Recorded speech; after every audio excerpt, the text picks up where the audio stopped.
En nuestro estudio del Apocalipsis llegamos al capítulo 13, al cual se lo ha considerado el más difícil de interpretar. En este capítulo encontraremos tres personajes principales: el dragón, la primera bestia de 7 cabezas y 10 cuernos, y una segunda bestia. En esta ocasión, del capítulo 13 leeremos del versículo 1 al 10 y nos detendremos a analizar a esta primera bestia. Dice así el Apocalipsis, capítulo 13, versículo 1. El dragón se paró sobre la arena del mar y vi que subía del mar una bestia que tenía 10 cuernos y 7 cabezas. En sus cuernos había 10 diademas y en sus cabezas había nombres blasfemos. La bestia que vi era semejante a un leopardo, sus pies eran como los de un oso y su boca como la boca de un león. El dragón le dio su poder, su trono y gran autoridad. Vi una de sus cabezas como herida de muerte, pero su herida mortal fue sanada. Y la tierra entera se maravilló y seguía tras la bestia. Adoraron al dragón porque había dado autoridad a la bestia. Adoraron a la bestia diciendo: ¿quién es semejante a la bestia y quién puede luchar contra ella? A la bestia se le dio una boca que hablaba palabras arrogantes y blasfemias, y se le dio autoridad para actuar durante 42 meses. Y abrió su boca con blasfemias contra Dios para blasfemar su nombre y su tabernáculo, es decir, contra los que moran en el cielo. Se le concedió hacer guerra contra los santos y vencerlos, y se le dio autoridad sobre toda tribu, pueblo, lengua y nación. Adorarán a la bestia todos los que moran en la tierra, cuyos nombres no han sido escritos desde la fundación del mundo en el libro de la vida del Cordero que fue inmolado. Si alguno tiene oído, que oiga. Si alguien es destinado a la cautividad va. Si alguien ha de morir, a espada de morir. Aquí está la perseverancia y la fe de los santos. Aquí el apóstol Juan nos cuenta en esta visión, ¿sí? Encontramos un cambio de estrategia en el dragón. Si recordamos, en el capítulo 12 vemos al dragón en persona persiguiendo a la mujer y a su niño. Aquí vemos un cambio de estrategia en el dragón, quien convoca a 2 bestias para darles esta tarea de perseguir a la iglesia. Aunque la descripción que hace es idéntica a la que hace al dragón, esta primera bestia no es el dragón. Si miramos en el capítulo 12, en el versículo 3, dice, Apocalipsis 12, 3, entonces apareció otra señal en el cielo, un gran dragón que tenía 7 cabezas y 10 cuernos. Sobre sus cabezas había 7 diademas. Si miramos la descripción que hace en el capítulo 13 de la bestia, dice así, en el versículo 1, vi que subía del mar una bestia que tenía 10 cuernos y 7 cabezas. En sus cuernos había 10 diademas y en sus cabezas había nombres blasfemos. La descripción que hace Juan de esta primera bestia es idéntica a la del dragón. Recordamos que el dragón es Satanás, ¿sí? El adversario de Dios, quien está imitando desde su desobediencia, desde su caída, desde que Dios lo echó del cielo, de su presencia. Satanás está esforzándose en imitar a Dios, imitar la obra de Dios y en recibir la gloria que solamente Dios debe recibir. Este esfuerzo que Satanás tiene de que toda la humanidad lo adore a él, lo vemos reflejado en este capítulo 13 del Apocalipsis. Y bien, aunque la descripción es bastante similar, no es Satanás esta bestia, esta primera bestia, sino que es un representante fiel de la maldad, de la corrupción, del odio que habita en la esencia de Satanás. La vemos reflejada en esta primera bestia. Pero ¿quién es esta bestia entonces? Recordamos que Juan está escribiendo el Apocalipsis en un lenguaje simbólico. ¿Y en quién está pensando entonces eh, Juan? Bien, está describiendo algo que sus lectores comprenderían fácilmente. Aquellos destinatarios de esta carta son las 7 iglesias, ¿sí? Las que están dirigidas esta carta del Apocalipsis, y ellos entendían cabalmente a qué se estaba refiriendo aquí Juan. Si yo digo que tenés un cocodrilo en el bolsillo, no necesito explicar mucho a qué me estoy refiriendo con esta imagen de un cocodrilo en el bolsillo de una persona. Obviamente que no es literal. Nadie podría tener un cocodrilo adulto en un bolsillo, en su bolsillo.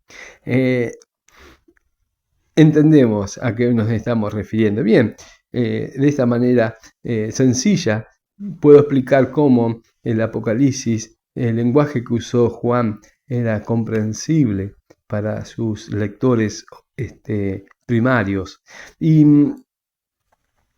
en ese tiempo, entonces, ¿a qué bestia salvaje y poderosa se está refiriendo aquí Juan, que amenazaba y perseguía a la iglesia? Pues obviamente se está refiriendo, ¿sí?, al Imperio Romano. Los hermanos sabían que en la Biblia, cuando la Biblia habla de bestias, es sinónimo de imperios. Así lo encontramos en Daniel 7. ¿Sí? Daniel, que también tuvo una visión.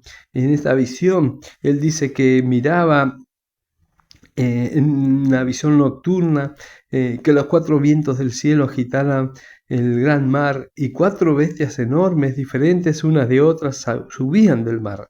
La primera era como un león y tenía alas de águila. Mientras yo miraba, sus alas le fueron arrancadas, fue levantada del suelo y puesta sobre 2 pies, como un hombre, y le fue dado corazón de hombre.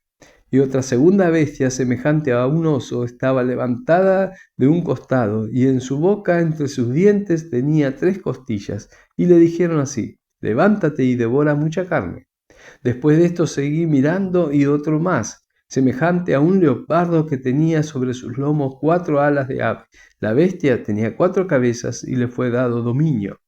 Después de esto seguí mirando en las visiones nocturnas y vi una 4ª bestia, terrible, espantosa y en gran manera fuerte. Tenía enormes dientes de hierro y devoraba, desmenuzaba y pisoteaba los restos con sus pies. Era diferente de todas las bestias que la antecedieron y tenía 10 cuernos. Esta es la descripción que hace Daniel en el capítulo 7 de esta visión de estas bestias, y está describiendo aquí imperios contemporáneos y posteriores a la vida de Daniel. Bien, entonces entendían los lectores del Apocalipsis a qué se estaba refiriendo Juan. En el momento en que Juan escribe el Apocalipsis, en cual él describe a esta bestia de 7 cabezas, al momento que había escrito Juan, habían transcurrido ya 7 emperadores en el Imperio Romano. Estos 7 emperadores habían tenido distintas actitudes hacia el Evangelio, hacia la Iglesia, ¿sí? Pero el emperador contemporáneo a Juan y al Apocalipsis era Domiciano. Este emperador había desatado una feroz persecución contra la Iglesia, con el eslogan: el César o Cristo. Y era necesario en aquel tiempo que al menos una vez al año cada ciudadano romano, cada ciudadano esclavo, quien fuera, artesano, todos los habitantes del Imperio Romano, una vez al año tenían que ir al templo dedicado al emperador, y delante de su imagen del emperador, ¿sí?, ofrecer incienso y postrarse en adoración al César y decir: el César es el Señor. Obviamente que esto la iglesia lo confrontaba, la iglesia la confrontaba con un gran conflicto, porque la iglesia de todos los tiempos sostiene que hay un solo Señor, y ese Señor es nuestro Señor Jesucristo. Pero Juan les recuerda a la iglesia que esta persecución, este tiempo de sufrimiento, será por un breve tiempo. Y así lo dice en el versículo 5. Aquí del Apocalipsis capítulo 13, a la bestia se le dio una boca que hablaba palabras arrogantes y blasfemias contra Dios. Se le dio autoridad para actuar durante 42 meses, es decir, por un breve tiempo, periodo de tiempo. Esta bestia iba a tener autoridad para blasfemar el nombre de Dios y para perseguir a su iglesia. Bien. Un dato histórico muy importante nos dice que el emperador Domiciano murió en el año 96 y el apóstol Juan escribió el Apocalipsis entre el año 90 o 95. Es decir, en breve tiempo la iglesia será liberada.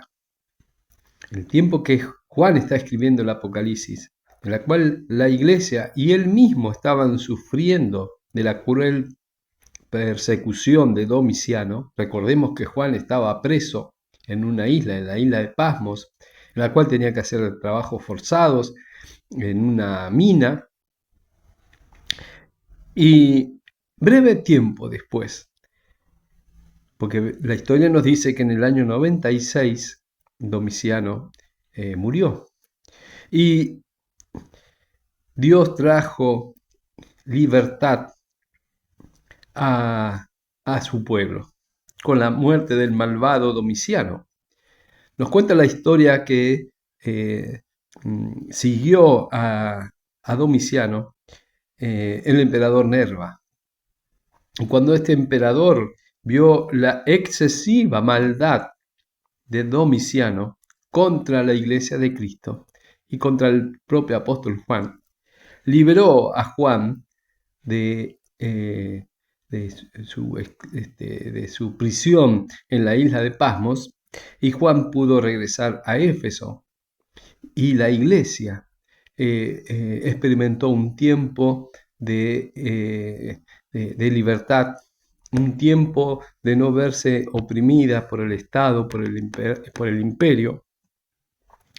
Y una vez más, Dios libró a su pueblo.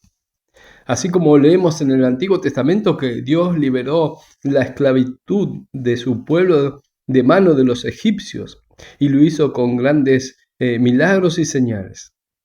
Bien, así a lo largo de la historia, Dios ha liberado a su pueblo en distintas circunstancias, en momentos en que la propia iglesia de Cristo, momentos históricos, estuvo a punto casi de desaparecer de la faz de la tierra, y Dios intervino milagrosamente y poderosamente para librar a su pueblo. De esta misma manera, querido hermano, Dios está obrando en medio de tu sufrimiento, en medio de tus dificultades. No podemos ver desde nuestra finitud, desde nuestra debilidad, desde nuestra corta visión, no podemos ver a Dios obrando, pero por fe sabemos que Él lo está haciendo.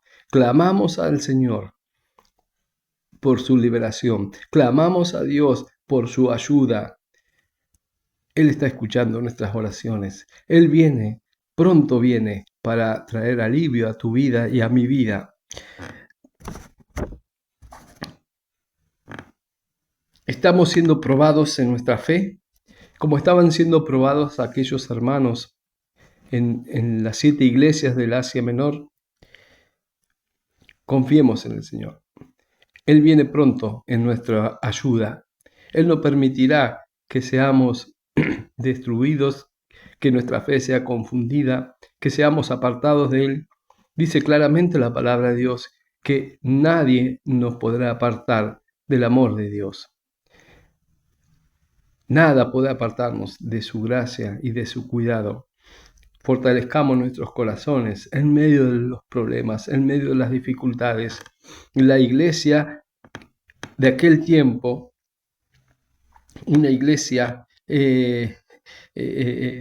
pobre y débil ante el poder del imperio, no tenía chances humanas de escapar de semejante persecución, encabezada por el propio emperador, el hombre más poderoso de la tierra en aquel entonces. Pues bien, Dios intervino. Y tal vez en circunstancias que estamos viviendo hoy en nuestra propia vida, vemos y suspiramos por la ayuda del Señor. Y vemos nuestra propia condición y nuestra situación y humanamente decimos, no hay salida para mi vida, no hay escapatoria. Pues allí, hermano, ahí, en esas circunstancias, es cuando Dios interviene para mostrarnos que no es en nuestras fuerzas, que no es en nuestro poder ni en nuestras facultades intelectuales que podemos salir de los momentos difíciles, sino es mirando al Señor y esperando en su salvación. Te animo, hermano, te animo en este momento, en este tiempo difícil que tal vez estés viviendo. Eleva tu mirada al cielo, eleva tu clamor al trono de gracia. No te entretengas, no te confundas con las circunstancias que te rodean, no te atemorices con lo que ves, sino confía en lo que no ves, en la mano invisible y poderosa de Dios que viene en tu ayuda, que viene en socorro. Ya viene el Señor para liberarte. Ya viene el Señor para liberarte de la opresión del enemigo. Ya viene el Señor para liberarte del Domiciano que está rodeando tu vida. Confía en el Señor y espera en Él. Hermanos, como en el tiempo de la iglesia del Apocalipsis, hoy también se levantan vientos de persecución contra la iglesia de Cristo en el mundo. Vemos cómo la ideología que ha ganado el Occidente, el pensamiento de Occidente, esta ideología de la bandera multicolor, que odia a Cristo y odia a su iglesia. Pero confiemos en el Señor. Él está al poder, Él está al control, mejor dicho. Él está al control y Él tiene todo el poder para guardarnos, liberar a su pueblo. Para terminar, dice Romanos capítulo 13, versículo 11, conociendo el tiempo, es hora que nos levantemos del sueño, porque ahora está más cerca de nosotros nuestra salvación que cuando creímos. Romanos 13, 11. Sí, hermano, la iglesia de Cristo está siendo rodeada y amenazada con estas ideologías que entronan al hombre, que veneran al hombre, que no toleran que nada ni nadie limite el pensamiento y la voluntad humana, que muchas veces va contra su propio bien. Pero no nos desalentemos. Sabemos que es por lo que el Señor nos ha anticipado en su palabra, por lo que propio Jesús dijo, que la maldad va a ir en aumento, que su iglesia va a ser perseguida, justamente por elevar bien en alto la palabra, por poner bien en alto la verdad, y una verdad absoluta, una verdad que trasciende los tiempos, una verdad que trasciende las voluntades y, como dice la palabra de Dios, que derriba todo argumento que se levanta contra ella. Confiemos en el Señor. Él viene pronto. Que el Señor te bendiga.